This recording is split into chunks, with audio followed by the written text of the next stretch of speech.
At exactly 11 p.m., just like every night for the past 2 years, Grace Morgan leaned over the hospital bed and whispered, "I love you." Her voice was soft as breath, not expecting an answer, only continuing the silent ritual, a nightly prayer she repeated in ICU room 207 at Southridge Memorial. There lay Ethan Blake, the celebrated architect once admired across Seattle, now unmoving, his life sustained by the flickering numbers on a ventilator monitor. But to Grace, those numbers were the heartbeat of hope. Room 207 was no longer just a workspace. It had become her sanctuary, a sacred space where silence reigned and love didn't need to be returned to exist. Grace couldn't explain why she stayed by the side of a man who had never opened his eyes to see her. Only that from the very first moment when the fluorescent light struck his peaceful face, she knew there was something in him that she couldn't walk away from. "Hello, sleeping architect," she smiled, wiping his forehead with a warm cloth. She placed a small bottle of lavender oil on the bedside table, the familiar scent she believed could reach the deepest corners of his mind. Grace spoke to him about the little things, how her shift went, how awful her coffee tasted, the poem she found online that afternoon. Every word, every breath, like stones laid across a river, building an invisible bridge from darkness back to light. And she had no idea that, somewhere deep inside his unconsciousness, Ethan was indeed listening. Every word, every sound, every whispered, "I love you," becoming the silver thread leading him home. Before becoming the most famous unconscious man in Seattle, Ethan Blake was a name synonymous with modern curves and soul-stirring structures. As the lead architect of one of the West Coast's top design firms, Ethan left his mark not only through breathtaking buildings, but also in the way he saw the world, profoundly, minimally, and emotionally. He lived alone in a 30th floor penthouse where glass replaced walls and sunset light painted golden streaks across raw concrete. Ethan had few friends and no close family. After a long, silent separation from Isabella, his elegant but cold wife, he chose to retreat. He buried himself in blueprints, surrounded by geometry and shadows more than people. He wasn't unhappy, he just no longer found anyone worthy of sharing his inner world. The accident happened on a rainy night. Ethan had just left the office after 7 straight hours of revisions. A drunk driver ran a red light, a direct collision. Then sirens, flashing lights, and chaos under the downpour. When Ethan arrived at Southridge Memorial, he was in a deep coma. The doctors called it unresponsive state, a limbo between life and death. His eyes never opened, his limbs lay still. But his heart kept beating, and his vitals, fragile as they were, remained. Grace was assigned to care for him not long after. At first, she thought he was just another patient, but something about Ethan made it impossible to look away. Perhaps it was his peaceful face, framed by machines. Perhaps it was the pencil sketch in his wallet, a rendering of the Seattle skyline, so detailed and full of emotion. Over time, Grace began doing things not listed in her nurse's manual. She stayed after her shifts, played jazz records, read poetry aloud, told him about the stray cat by the parking lot, or how bitter the hospital coffee was that day. She didn't speak because she thought he could hear, but because speaking made her feel lighter. Ethan became the one person who listened without ever interrupting. Once she caught herself whispering, "If you're somewhere in the dark, listen to me. I'll be waiting." Every night she ended with those same words, and each time the door to room 207 closed behind her, something, faint but real, was beginning to stir inside Ethan Blake. With each passing day, Grace's care for Ethan extended far beyond the duties of an ordinary nurse. Every Monday she brought in fresh flowers, usually blue hydrangeas or white orchids, the kind she imagined would match his calm, thoughtful demeanor. She changed the water daily and adjusted the vase so the morning sunlight would always catch it just right. She placed a small diffuser by his bedside, choosing a different scent each day. Lavender to soothe, sweet orange to lift the energy, and sometimes peppermint to cut through the heaviness of rainy afternoons. She even curated a personalized jazz playlist just for him. Classic saxophone pieces with warm, low tones she believed, if he could feel anything at all, would stir something in him. The other nurses shook their heads. The doctors sighed. To them, Ethan was a nearly hopeless case. But Grace never believed that. She didn't need medical proof to hold on, only instinct. And deep inside, she felt it. Ethan was still there, floating somewhere between heartbeats, waiting to be awakened by the one thing medicine could never quantify: love. That day began like any other. Grace had just finished her night shift, exhausted but still stopping by ICU room 207 as always. She placed a fresh vase of flowers on the table, misted a touch of orange scent into the air, and played a soft jazz tune from the little speaker by the bed. She leaned over Ethan, gently brushing the strands of hair from his forehead, and whispered her usual morning line. "Good morning, Ethan. I'm here." Expecting nothing, hoping for no miracle. Then she turned to leave. But before her hand reached the door handle, a sound broke the silence, faint as breath, but unmistakable. "Grace." She froze. Turning back slowly, she questioned her ears, but then his eyes opened. Slowly, heavily, but undeniably. "Grace," he repeated, clearer this time. His gaze locked onto hers, not vague, not confused. She rushed to his side, her hands trembling uncontrollably. "Ethan, you're awake?" "Ethan, I'm here." He closed his eyes, gathering strength, then whispered, "You were the only voice I remembered through all those long nights. You held me here when everything else faded." Grace broke down in tears. They fell freely, dropping onto the hands that now held his. Ethan was still weak, his body barely moving, but those eyes were alive, full of emotion, and looking at her as if she was the only place worth returning to. The hospital erupted afterward. Doctors called it rare, but not impossible. But to Grace it was something far beyond any probability. Because Ethan hadn't just woken up. He remembered her. He recited details, the jazz record she played, the scent of the oils, the poem about the moon and the sea, even the words she whispered every night before leaving. "If you're somewhere in the dark, listen to me. I'll be waiting." I heard everything Ethan said, but I couldn't respond. It was like being locked in a room and you were the only one knocking. Grace laughed through her tears. She didn't need recognition. She didn't need a title.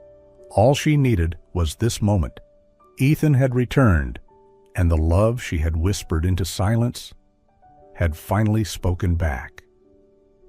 She could barely breathe as Ethan began recalling things no one expected him to remember.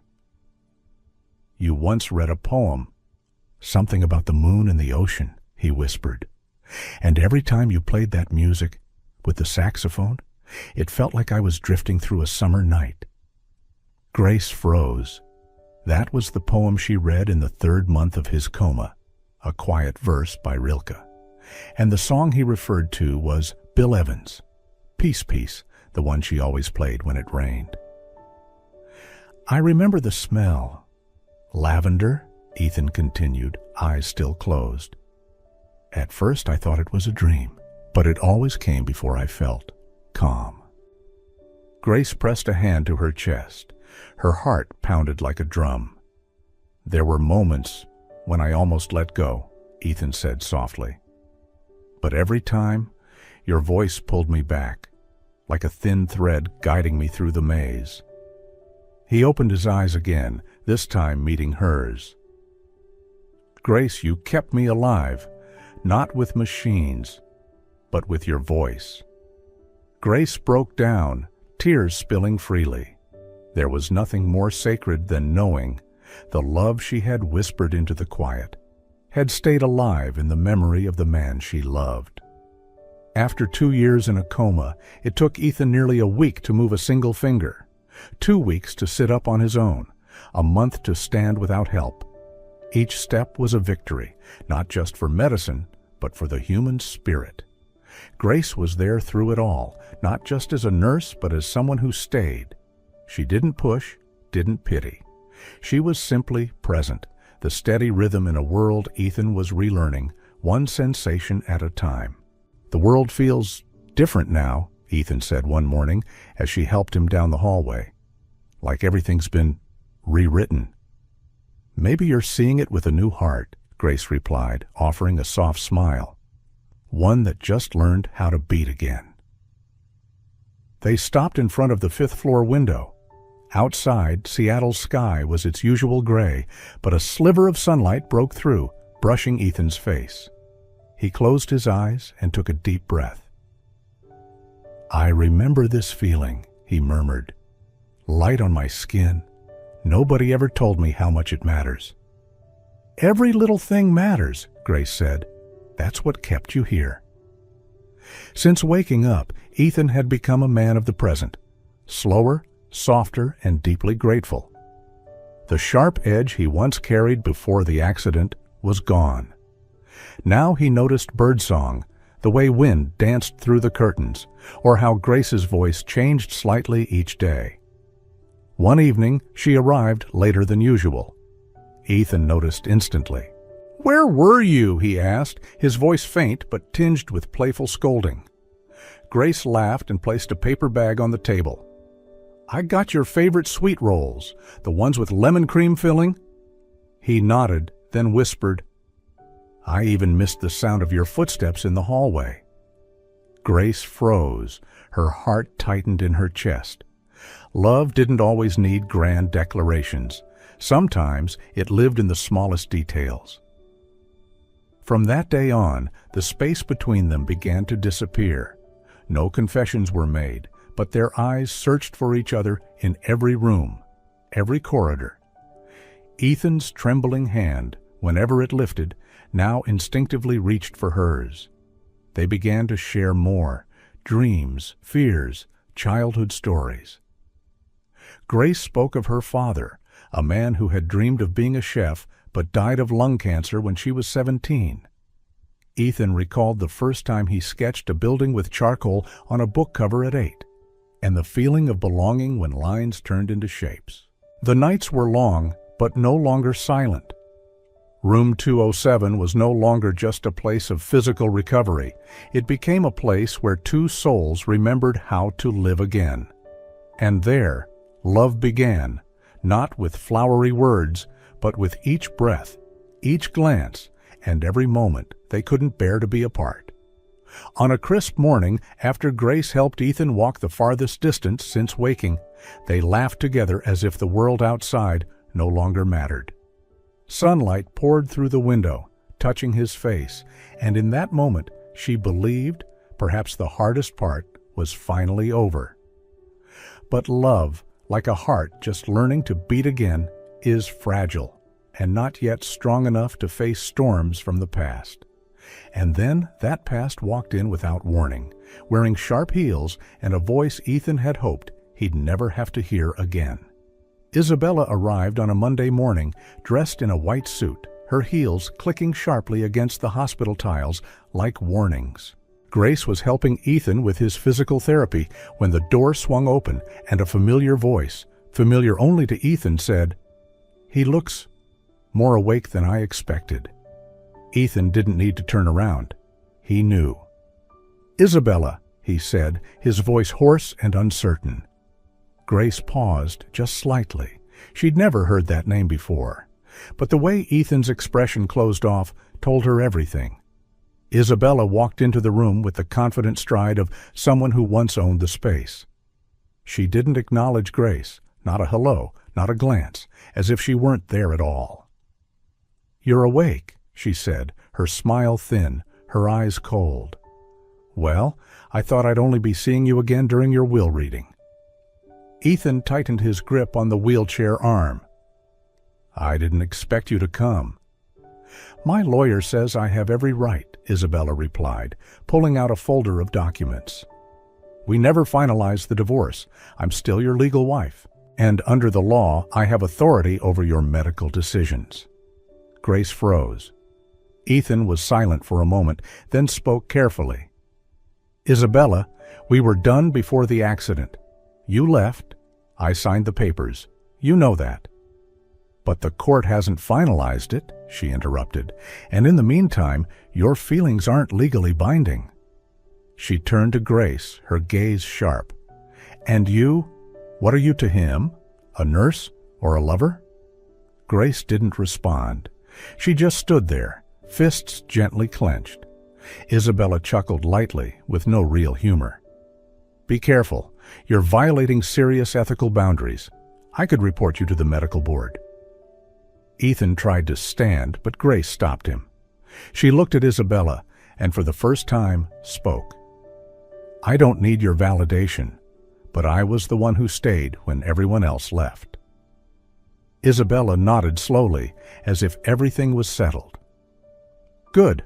Then you'll be hearing from my attorney." She left like a gust of cold wind, but her presence lingered like glass shards in the air. As soon as Isabella left, the room fell into silence. Ethan slammed his fist against the armrest of the wheelchair, his hand trembling with fury. For the first time since waking up, the gentleness in his eyes was gone, replaced by a fire that had long been buried beneath months of helplessness. "She had no right to walk in here like that," he said, voice thick with emotion.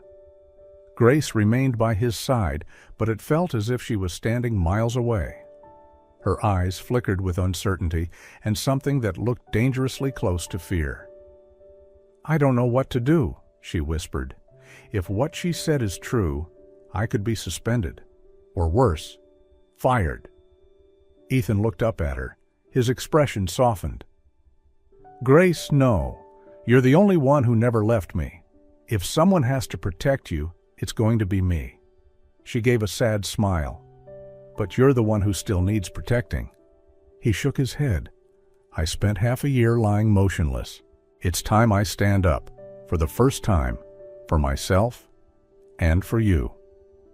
That afternoon, Ethan asked to see a lawyer. The battle had officially begun, and this time he wouldn't be fighting alone. The days that followed were tight with tension. The hospital, once Grace's sanctuary, now felt cold, full of side glances and whispered judgment. Ethan spent most of his time with lawyers and psychologists, preparing for a confrontation neither of them had asked for. But between the paperwork and legal briefs, they still found moments, fingers brushing in silence, eyes meeting as if to say, "We'll get through this." And then the day arrived, the day when every word of love, every quiet belief, every impossible hope would need to be spoken aloud and proven under law. The hearing was held in a small courtroom in King County, modest but thick with tension.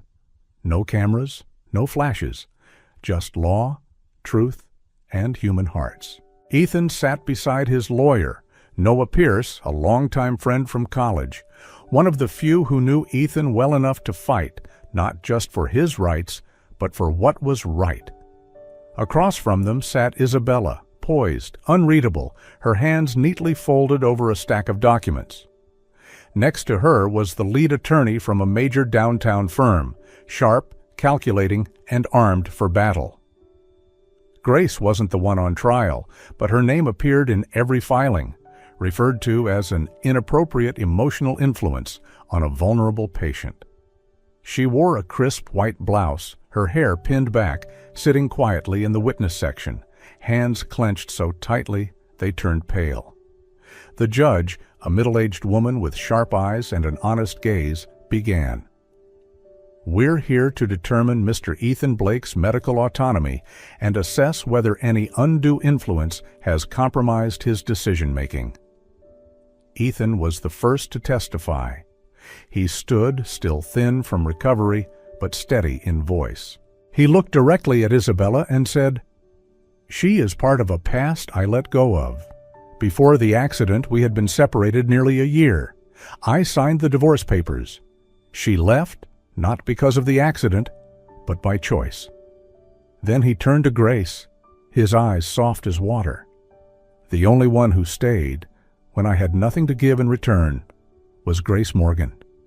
What did she do? Isabella's lawyer cut in, tone laced with sarcasm. Brought flowers and read you poems? That hardly qualifies as genuine connection, Mr. Blake. Ethan offered a weary smile. To the conscious, perhaps not, but to someone on the edge of death, that was a universe. Noah followed up with medical records, care logs, and testimony from Dr. Maya Lin, the hospital's head of neurology. We call it deep cognitive stimulation, Dr. Lin explained. Some coma patients retain sensory memory. When exposed to consistent, compassionate stimuli, their recovery chances increase significantly. Grace Morgan did exactly that. And we witnessed a miracle. Isabella's attorney shifted focus to Grace. Do you admit developing personal feelings for your patient during treatment? Grace rose. Her hands trembled slightly, but her voice was clear. I do, she said, but not in the way you imply. I didn't fall for Ethan Blake, the famous architect.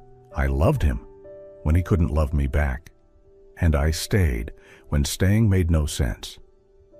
That's not logic, that's faith. I believed every night that he was still listening, still feeling. And he came back, not because of medicine, but because of the small things. A song, a scent, a line of poetry. Things no one else was willing to give to someone considered already gone. The room was silent. The judge scribbled something into her notes. Ethan took the witness stand for the second time, not to defend the past, but to claim the present and the future he wanted to choose. Sunlight filtered through the courtroom window, casting soft light across his still lean face, but his eyes were clear. Before this court, I want to state 3 things, he began, his voice calm but resolute. First, I am fully conscious, mentally competent, and of sound judgment. Second, every feeling I hold for Grace Morgan is entirely voluntary, free of coercion or influence. And third, my relationship with Isabella Blake ended long ago, not just in love, but in principle. Below the bench, Grace sat silently, eyes never leaving his. Noah Pierce, Ethan's lawyer, handed over a new set of documents, official bank records proving that Isabella had withdrawn the entire contents of their shared accounts just days before the accident. I didn't know this until recently, Ethan continued, now staring directly at the woman who once wore his name. But it only confirms what I had already felt. She left, not because of the accident, but because she had already decided to. Isabella's attorney moved to interject, but the judge raised her hand to pause him. Ethan drew a slow breath and turned toward Grace. I'm not the man I was, the one who lived for blueprints and shadows. Grace brought me back to this world, not with promises, but with presence. I wasn't influenced. I was saved. And I choose to keep that salvation.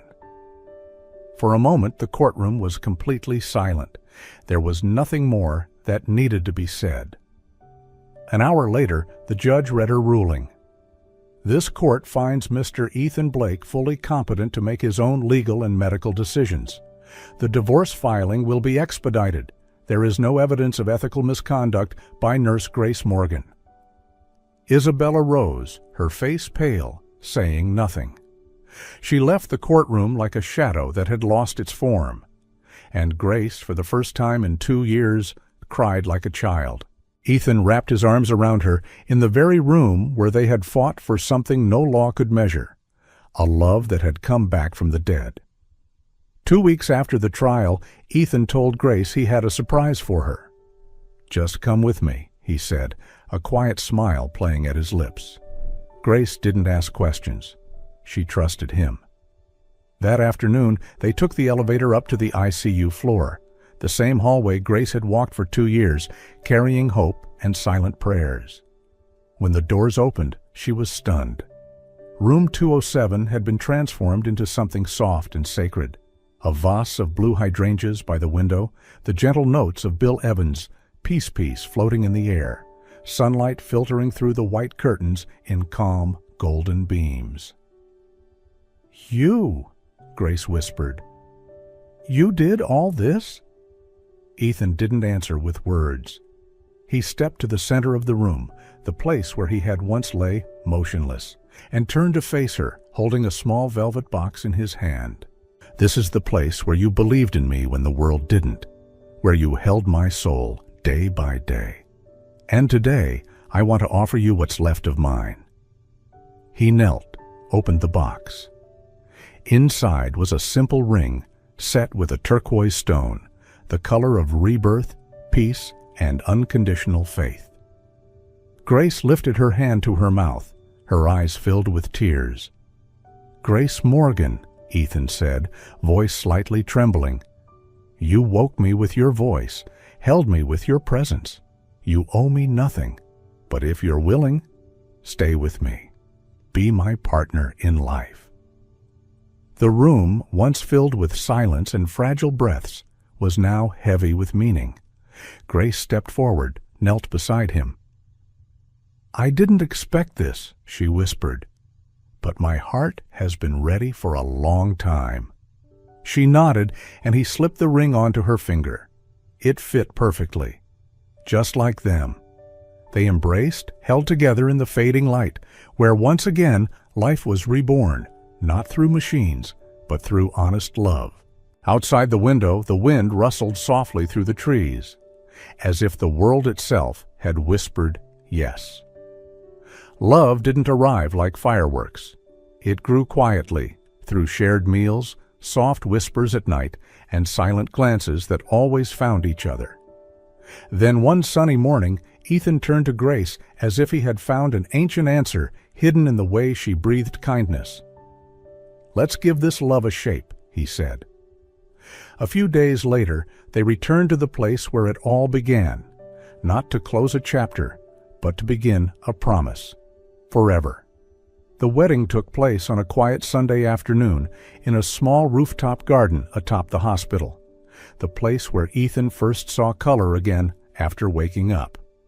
There was no grand hall, no lavish orchestra, just a handful of close friends, wild daisies in bloom, the wind threading gently through the leaves, and Seattle's sky glowing in golden twilight.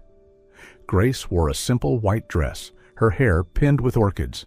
Ethan stood beside her in a soft gray suit, the turquoise ring still on her finger like part of his heartbeat. They stood beneath a canopy of green, facing each other as soft jazz played, the same music that had once held their silence together. There was no officiant, just vows they wrote themselves. Ethan looked into her eyes, his voice low but steady. "You saved me, not with medicine, not with machines, but with love." Grace's voice trembled as she held his hand tighter. "And you taught me sometimes all it takes to keep someone alive is not to leave them." As they exchanged rings, the breeze swept through, like the world itself was whispering its approval. No more words were needed. None could say it better. Final scene. They walk hand in hand, slowly, toward the far end of the garden, where the last light of day painted everything gold. And as the music swelled, Grace's voice echoed gently. "Some love stories don't begin with a glance, but with a long, enduring silence. And somehow, those are the ones that last forever." 1 year after the wedding, on an early autumn morning, Grace sat by the kitchen window, hands wrapped around a cup of ginger tea, eyes fixed on the leaves turning red in the garden. Ethan walked in, holding 2 ultrasound images. "I still can't believe it," she whispered as he sat beside her.